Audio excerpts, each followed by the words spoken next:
Hello, my wonderful viewers, and welcome to another episode of Betty Adams Theorizes. Today, we are going to take a very close look at a question following a long trail of breadcrumbs that Filoni and Favreau have been dropping for us. So let's look at this very serious question. But before we do, there will be so many spoilers in here. I'm going to dive deep and reveal some important critical plot points that happened in episode 13. So you have been warned. Shoo-shoo if you don't want any spoilers. The question is this. Who exactly was the mysterious donor of the high M-count blood to Dr. Pershing's experiments? Now, all along we've been assuming that Moff Gideon was after Baby Yoda for his force powers, with the prevailing theory being that they were harvesting Baby Yoda's blood, or, quick stop, we know Baby Yoda's name now, so I'm going to have to overwrite a year of learned behavior, and as Din Djarin so clearly showed us in the show, that is hard! So anyway, we are assuming that Moff Gideon, via Dr. Pershing, was draining our little Gorgu of his midichlorians, and just so we're all on the same page, we have no direct evidence to contradict that theory yet. However, I have theorized in previous videos that Moff Gideon is a lot less interested in Baby Yoda than we've led to believe. My evidence being this. First, Moff Gideon never said that he wanted Baby Gorgu. Gorgu, dang my inability to accept change. Moff Gideon never actually said he wanted Gorgu. He said that Din had something he valued, but this was immediately after he opened fire with a massive gun on the building he thought Gorgu was in, and just before he straight up ordered the building that he knew for sure Gorgu was in, torched with a flamethrower, he would not have known Gorgu was going to be able to redirect. Add to this, the client told Mando that he would still be paid for a dead bounty, told IG-11 to straight up murder the kid, and then told Dr. Pershing that it didn't matter if the baby was alive or dead on screen. Clearly, at least the client doesn't value Baby Gorgu's life all that much. So the question is, does Moff Gideon? Probably not. Everybody clearly follows Moff Gideon out of fear, and so we can assume with a certain assurance that Moff Gideon didn't care if little Gorgu was intact or not. And to draw blood, you need a live, non-torched sample.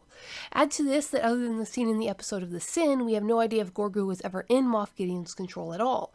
After all, Ahsoka said that Gorgu's memory was dark from the time of the mysterious someone took him out of the Jedi Temple at the end of the Clone Wars.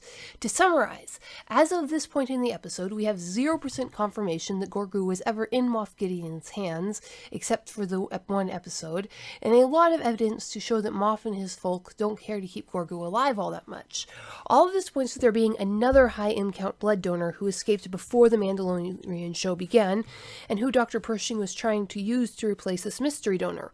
What was Dr. Pershing doing in town on Navarro? Why wasn't he back at the base? If they didn't have any blood because they'd run out, that would make sense, and now he's trying to procure a new strain of blood. So, who was this mystery midichlorian-rich blood bank? I think I know, so let's do some fantastical algebra. We have our known quantities, and we have our unknown quantities. Let's line up that problem and buckle down and do the math.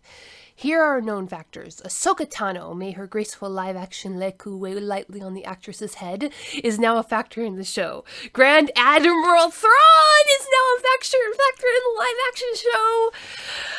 A part of me hopes he really shows up. A part of me really hopes he shows up in The Mandalorian itself. But ooh, if they got the right actor for this, if he's written correctly, he'd take over the show. And the show is not about that. So I strongly suspect that we might be getting a Thrawn series, or at least him showing up regularly in somebody else's series. Oh, that would be so amazing. But anyway, doing the math.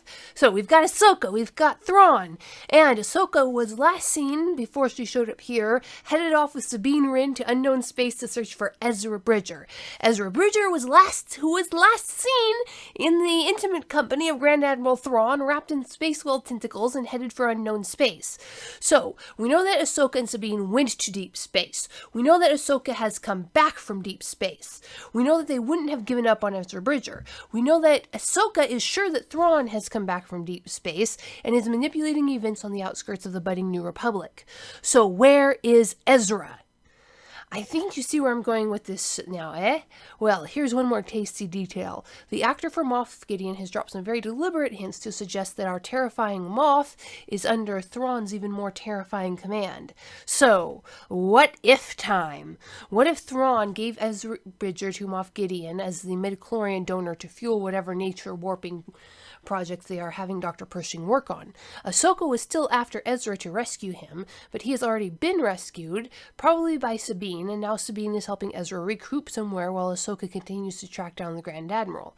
That leaves it a mystery who stole or rescued Grogu from the Krish on Coruscant and when exactly he was stolen, and where he's been and what has been happening to him all that time. Because here's another little time divergence that doesn't quite make sense just yet. Ahsoka Tano was raised in the Coruscanti Jedi Temple, and she worked extensively with the younglings under her. She should have at least seen Grogu in passing growing up. A nearly unique species gets talked about in a closed environment like that. However, she has never seen him before in her life, as she makes clear in the show. Now, this is odd, because the show did not have to do it that way.